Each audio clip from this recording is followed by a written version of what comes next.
Bismillahirrahmanirrahim. Qala al-muallif rahimahullah wa nafa'ana bihi wa bi'ulumihi fid dharaini amin. Amma alladhina rahalu ilaihi minal basriyina wa hum imadu madhhabihi fahum Abu Muhammad ibn Abdullah bin Wahab Muslim al-Qurashi maulahum.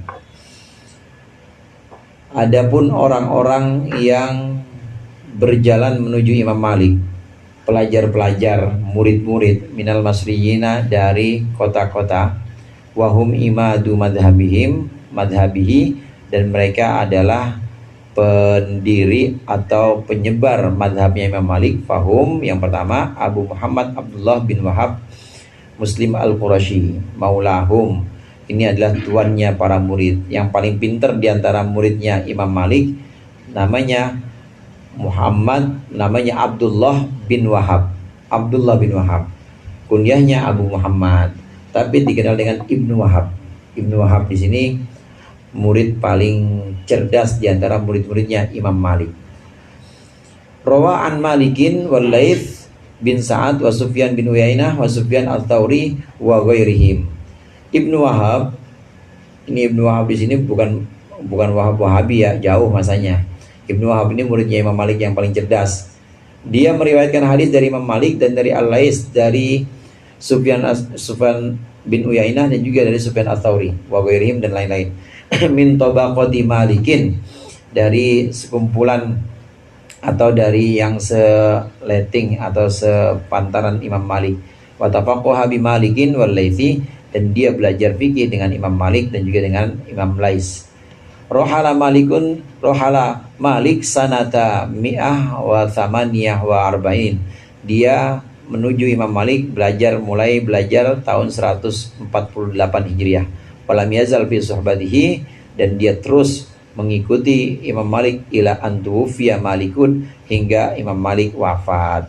Fakana yaktubu ilaihi ila Abdullah ibn Wahab faqihu Misrin wa ila Abi Muhammad al-Mufti wa lam yakun yaf'al hadha li ghairihi, dan juga kepada Abu Muhammad al-Mufti wa lam yakun yaf'al hadha li ghairihi, dan tidak pernah ada Imam Malik melakukan ini li ghairihi, kepada selain Ibnu Wahab. Bahkan saking cerdasnya Ibnu Wahab, Imam Malik nih gurunya ini pernah menulis ya tentang Ibnu Wahab. Ditulis tentang Ibnu Wahab, ditulis bahwa dijuluki dia adalah faqihu Misr. Dia adalah ahli fikihnya Mesir, emang aslinya Mesir. Kemudian datang ke Madinah, nyantri atau berguru pada Imam Malik. Dikenal dengan faqihu Misr. Dan ini gelar yang diberikan oleh Imam Malik kepada Ibnu Wahab.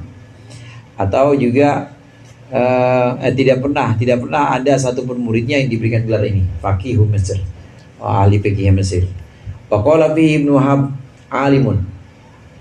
Ibnu Wahab alimun, dan juga dalam surat itu Imam Malik menulis bahwa Ibnu Wahab alimun, adalah orang alim, dipuji sama Imam Malik Ibnu Wahab itu. Wa qala Ibnu Abdul Hakim huwa asbatun nas. Berkata Ibnu Abdul Hakim, huwa Ibnu Wahab asbatun nasi fi madhhabi Malikin, adalah orang yang paling kuat atau orang yang paling cerdas dalam mazhab Imam Malik. Wa huwa afqahu min Ibnul Qasim, dia lebih cerdas dibanding Ibnul Qasim. Illa annahu kana yamna'uhul wara'u, hanya saja dia tidak mencegahnya apal wara'u minal futyah, dari memberikan fatwa. Ada komentar lain dari seorang ulama namanya Ibnu Abdul Hakim, ulama pada masa itu. Dikatakan bahwa muridnya Imam Malik yang satu ini, yang namanya Ibnu Wahab, ini adalah orang yang paling cerdas di madhab Imam Malik, dan juga lebih cerdas dibanding Ibnu Qasim. Saat itu Ibnu Qasim muridnya Imam Malik juga, cerdas juga, tapi tetap kalah cerdas dengan Ibnu Wahab. Hanya saja memang Ibnu Wahab ini kadang sering memberikan fatwa, beda dengan Ibnu Qasim. Kalau Ibnu Qasim ini agak hati-hati, tapi kalau Ibnu Wahab sering memberikan fatwa-fatwa. Faqala Usbug, nih Usbug juga nama seorang muridnya Malik. Imam Malik berkata, Usbug, Ibnu Wahbin a'lamu ashabi Malikin bis sunani wal athari. Ibnu Wahab, Abdullah bin Wahab maksudnya, adalah a'lamu ashabi Malikin, muridnya Imam Malik yang paling cerdas, bis sunani, tentang hadis, wal athari, dan athar. Athar itu perkataan sahabat. Illa annahu, hanya saja dia meriwayatkan anid du'afai, dari orang-orang yang lemah. Bahkan yusamma diwanal ilmi, Ibnu Wahab dinamakan sebagai diwanul ilm. Diwanul itu gudang ilmu. Wama min ahadin illa zajara malikun illa ibn Wahbin, dan tidak ada satu orang pun kecuali Imam Malik melarangnya, kecuali Ibnu Wahab. Kalau murid-murid yang lain itu mengajarkan hadis dilarang oleh Imam Malik, jangan. Tapi kalau Ibnu Wahab boleh, saking cerdasnya Ibnu Wahab, dan banyak dipuji oleh Imam Malik. Murid yang satu ini Ibnu Wahab, di antara murid-muridnya Imam Malik, Ibnu Wahab lah yang paling cerdas terhadap hadis-hadis Nabi dan juga terhadap athar. Yang dihafal itu ratusan ribu hadis, saudara. Ratusan ribu, bukan cuma ribuan, ratusan ribu. Ya kita berapa? Ya 40 aja nggak ada, minimal 40. Hafalin Arba'in Nawawi itu minimal 40, Arba'in. Ya innamal amalu binniyat. Ya Fauzan apa Zan? Arba'in Nawawi Zan. Baik. Udah lupa lagi kali ya. Dulu pernah apa, sekarang lupa. Ini ratusan ribu hadis. Apal. Untuk urusan hadis, untuk urusan athar, perkataan sahabat, dan juga hadis Rasulullah, maka Ibnu Wahab, muridnya Imam Malik ini, nggak ada duanya. Jadi bisa dikatakan setelah Imam Malik ya Ibnu Wahab ini.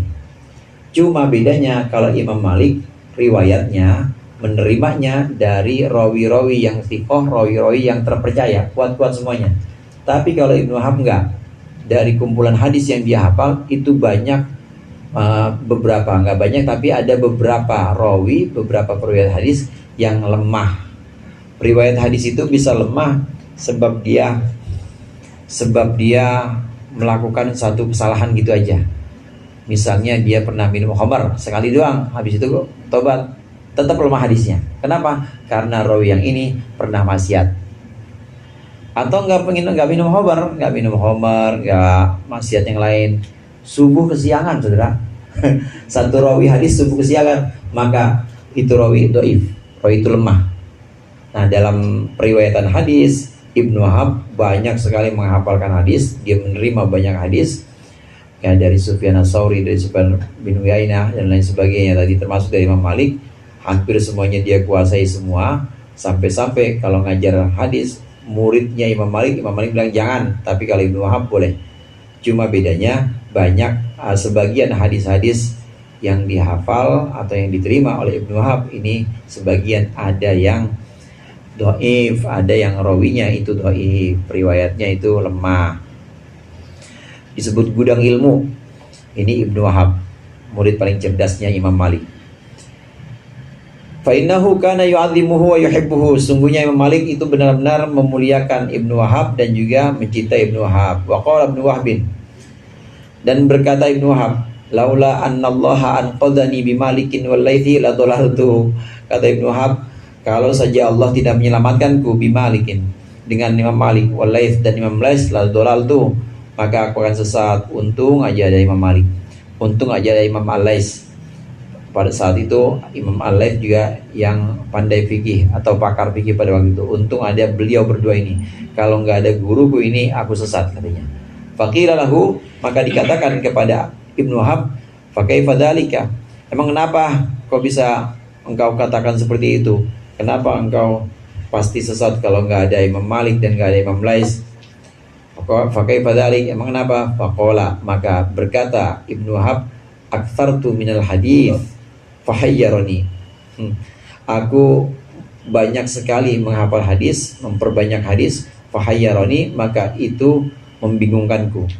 Fakataba, maka dia menulis, Imam Malik menulis surat, a'rid dzalika ala Malik, a'ridu dzalika ala Malik, aku mengajukan itu ala Malik, atas Imam Malik, wal Laits, dan Imam Laits.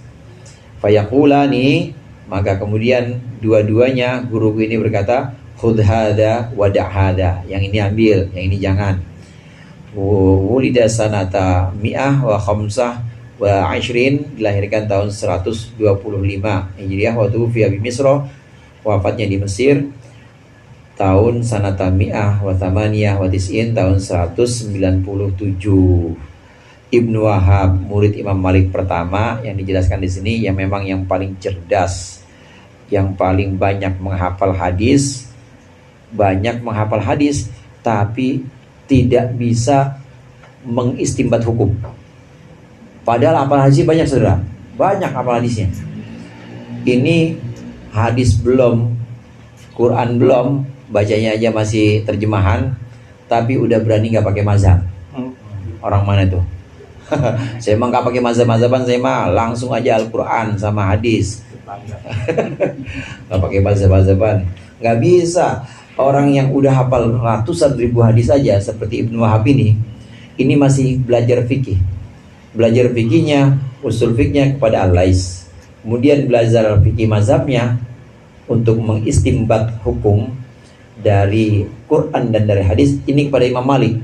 Walaupun apalah hadisnya banyak, nggak bisa. Dari hadis tentang dari ayat Al-Quran tentang wudhu aja kita nggak akan bisa menyimpulkan bahwa rukun wudhu itu ada 6, nggak bisa. Fagsilu wujuhakum wa aydiyakum ilal marafiq, maka basuhlah muka kalian dan kedua tangan kalian hingga sikut. Kita nggak akan bisa menyimpulkan apakah itu wajib, apakah itu sunnah membasuh muka, kecuali kita padukan dengan ayat-ayat lain dan juga kita padukan dengan hadis-hadis yang banyak tersebar di berbagai perkataan Rasulullah. Sulit sekali, sangat sulit untuk membentuk satu mazhab, membuat satu mazhab, dan sifatnya ini baku, mengistimbat hukum dari Al-Quran dan hadis sangat sulit. Sekelas Ibnu Wahab aja yang udah dipuji oleh gurunya dan hafalan hadisnya banyak, ini nggak bisa bikin mazhab, tetap ikut mazhab. Setelahnya, jauh setelah masa ini, ada Imam Bukhari. Imam Bukhari aja begitu. Imam Bukhari itu 15.000 hadis. Yang sahih itu cuma yang beliau yang ada di kitab sahih itu cuma 4.000. Yang lainnya itu beliau nyatakan sudah diteliti, yang sahih ini ada di sahih Bukhari. Tapi apalagi banyak, tetap nggak bisa ngambil hukum. Hanya sekedar ngumpulin hadis doang. Terus mazhabnya ikut siapa? Ikut Imam Syafi'i. Tetap. Karena cuma imam-imam, cuma orang-orang yang cerdas saja yang bisa mengambil ini. Mengambil hukum, namanya istimbat hukum dari Al-Quran dan dari hadis, serta dari ijma. Ibnu Wahab cerdas, hafalan hadisnya banyak, tapi tetap ikut mazhab Imam Malik dan tidak pernah bisa untuk mengistimbat hukum sendiri, tidak pernah bisa. Nah, ada di sini satu kesan yang diberikan oleh Ibnu Wahab. Saya kan memang hafal hadis dan saya tulis ini kepada Imam Malik, aku banyak hafal hadis wahai guru, dan ini membuatku bingung. Aku kirimkan ini kepada Imam Malik dan kepada guruku Al-Lais. Maka kata guruku, dicoret-coret tuh, yang ini ambil, yang ini jangan, yang ini ambil, yang ini jangan. Karena Imam Malik dan Imam Al-Lais ini tahu mana yang hadis sahih, mana yang hadis dhaif atau hasan dan lain sebagainya. Imam Malik itu tahu. Kalau nggak ada guruku Imam Malik dan Imam Lais, maka aku akan sesat. Ini Ibnu Wahab. Nama lengkapnya Abdullah bin Wahab Muslim Al-Qurashi, lebih kenal dengan Ibnu Wahab. Banyak saudara hafalan hadisnya, saking banyaknya bikin dia bingung. Mana yang dhaif, mana yang sahih, bingung sendiri. Akhirnya harus berguru lagi kepada Imam Malik dan kepada Imam Al-Lais. Abu Abdullah Abdurrahman bin Al-Qasim Al-Utaqi maulahum, wallahu a'lam bishawab. Mudah-mudahan bermanfaat, lebih kurangnya mohon maaf. Wallahu muwaffiq ila aqwamit thoriq. Assalamualaikum warahmatullahi wabarakatuh.